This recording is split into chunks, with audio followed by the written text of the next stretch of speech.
Hello and welcome back to another episode of Inside the Asperger Studios Presents Stories.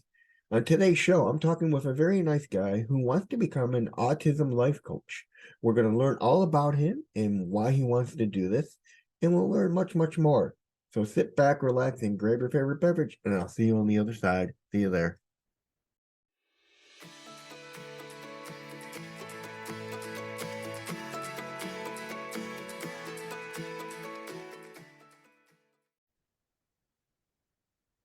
Hello and All welcome right. back. Hello and welcome back to another edition of Inside the Asperger Studios. Today I'm joined with Zachary Wyman. Welcome to the show, Zach. Hello, Reid. Thank you for having me here today. Not a problem. We'll start off with the very first question I like to ask everybody who's in the hot seat, and that's, where did you grow up? So, the way I see growing up, um, I like to think outside the box a little bit when I say grow up. Um, I'd say where I really grew up in life was in Seattle, Washington. That's kind of where I found out who I was as a person. All right, so actually, let's backtrack. The actual question I ask everyone is, so tell me about yourself. So, my name is Zachary Wyman. Um, I am 33 years old. I am based in Seattle, Washington. And recently I've started a new endeavor in my life, which I feel could really, really bring light to the neurodiverse world. And that is starting my own life coaching business. This is my passion. This is what I would love to do. I would love to empower people that are neurodiverse, and I'd love to be the support that they've needed in their life when they can't easily access it. Okay. What motivates you, inspires you, and drives you? That's a very good question. I would say for my case, it's my intrinsic desire to always put the effort into everything that I do every day of the week. So if there's something that I want to do, the intrinsic desire in me is always something that I would like to push forward. Okay. What's the best compliment you've ever gotten? So recently somebody told me this in um a meeting that I do every 3 weeks with the program that I got my life coach certification from. Um, I was recently told via email by someone that the world needs me. That's pretty Um, cool. and I took that to heart because I believe that I don't think the world has really seen what I may have to offer to the table. And I'm very proud of the person that I've become. So I think that over time, yes, I do feel like the world may need me. Okay. What's your biggest failure and what did you learn from that experience? So about 3 years ago, I had a very unfortunate incident. I don't want to go too much in detail about it, but it was kind of my wake-up call in life to just really, really keep going in life. And what happened exactly was it was just something that really put me in a very, very difficult spot. But since that moment, it's been 3 years of upward motivation towards being your best Zach Wyman. Okay. Tell me about three influential people in your life and how they've impacted you.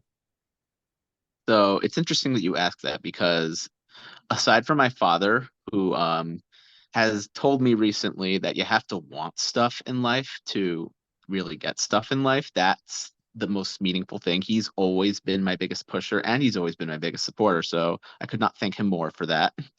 But the two other people that have like entered my life was my best friend who I met in 2020. Um, he's always told me to strive for your best and always look on the bright side of life. And my life Mm-hmm. coach, who has always told me to keep momentum going and always play offense in life. Okay.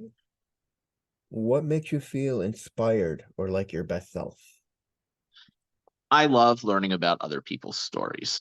It's probably my best way to learn is seeing how others become better. That's something that I like to learn from. and implement into my own life. All right. Finish the sentence. I'm at my best when. I am at my best when I am the best person that I can offer to both myself and the rest of the world. All right. If you can turn back time and talk to your 18-year-old self, what would you tell him about where you are now in life? Um, the the world needs you, just not in a way that you'd expect. Okay. If you can have a billboard with anything on it, what would it be and why? I would say this new project that I am planning on starting, which is again a life coaching practice that I would love to assist people that greatly need it. All right. What do you think the world will look like in 5 years? That's a very good question. Um, Hopefully more understanding towards um towards anything in life that requires nuance for the world to see. And if people just were able to think about that, I don't really feel like worldwide conflict would be much of an issue if Uh, people just stopped listen to one another. All right. Would you consider yourself an introvert or an extrovert? That's a very good question. Naturally, I would say I'm an introvert. I've always been an introvert. I embrace my introvert qualities. I do have a little bit of extroversion though, usually around people that I'm familiar with. All right. If you could be remembered for one thing, what would it be and why? Um, what I really hope to be remembered for, um, when the dash has a number to the right of it, would be making a difference in the community that I've fostered and always being somebody that they can depend on and learn something from. All right. Tell me about where you are now in life. Right now, I am working for a tech company. Um, but I am also in the process of setting up a private practice for myself. This private practice, I thought I'd like to explain it a little more. Um, it's intertwining two disciplines that I've gotten out of reaching my life coaching certificate, which are both the life coaching that my own life coach gives me, who I mentioned earlier, as somebody who's a very good influence on me, and also that Seattle life coaching program that I graduated from about 2 years ago. That their approach has really won me over too. So I would like to do that. That is my passion, as I said before, and that's something I just really would like to do and really would like to offer for the neurodiverse community. All right. Now we get to the part that everyone wants to hear, but I want to remind people, please like and share this episode and be sure to subscribe and hit that little like and subscribe button on the YouTube channel. So, Zach, what is your favorite word? My favorite word is boundless. I would say boundless because the motto at my university is, so I'm a graduate of the University of Washington, by the way, go Huskies. Um, the motto of the university is be boundless. I'm not sure if it's the motto anymore, but it's something that I've always kind of told myself is to be boundless. And boundless to me just means that possibilities in life are endless and you should make the most of them. All right. What is your least favorite word? Over. My least favorite word is over. Whenever I hear the word over, it means that something is finished. And I don't really like it when things are finished. I always want things to last forever. All right. Unfortunately, I can't control that. But whenever I see the word over, it's usually never in a good connotation. It's just a word that I don't like to see. All right.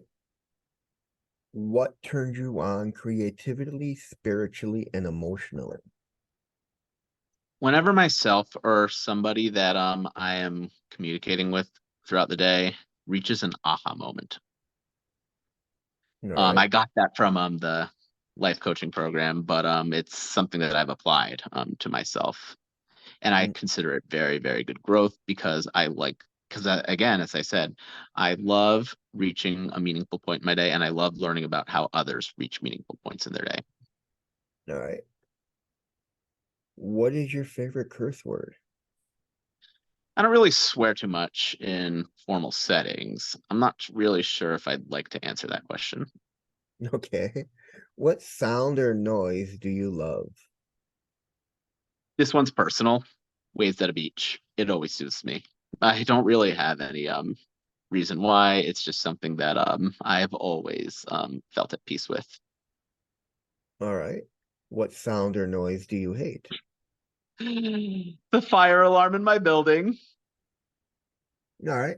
What It's is just your it's just a very, very unpleasant sound. And the last time I woke up to it, it was when I was sleeping. All right. What is your favorite color? Blue of any form.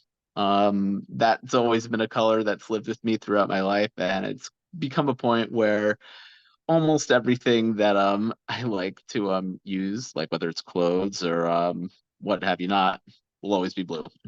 All right. What is your least favorite color? I don't really have a least favorite color, but I guess orange. It's just something I've never liked. All right. What profession other than your own would you like to attempt? Since I don't have that profession yet, full-time life coaching. All right. I'm What pro aspiring to be it, but it's something that maybe 5 or 10 years from now could be my main life. You never know. All right. What profession would you not like to do? Um, this one's also kind of personal. I don't really think I should say what exactly it is because I don't want to be demeaning to anybody's job. But based on what a friend told me who worked at a certain place, I just don't think I'd want to work for that company. I don't want to say the name because that would be disrespectful and it's not very good to do that. But it's I just don't really feel like it's appropriate for me to answer that question. All right. If heaven exists, what would you like to hear God say when you arrive at the pearly gates? Make yourself at home. I'm a very community and family oriented person. And just wherever I want to go in life, I always want to make myself feel like I'm at home. When you arrive at heaven, who would you like to meet? Probably my grandfathers. They have been tremendous influences on my life. My paternal grandfather's sense of humor and my maternal grandfather's love for baseball All and right. history. Two of Okay. two of my passions in life. All right. What books do you recommend my audience read? So this was a book that I recently read as I was in the Seattle Life Coach training program. Um, Spiritual Reliability, Learning to Become God's Employee by Richard Seaman. He is the person who runs the program. I love his aura. I feel like his words and his message, his daily message, which is always trying to find your higher power in life. And I believe everybody can find their higher power in life. And I just think that book is such a worthwhile read. All right. And finally, where can people find you on the web? So just recently, I got started on this. It's kind of a work in progress, but if you type in snlifecoaching.org, that is my domain.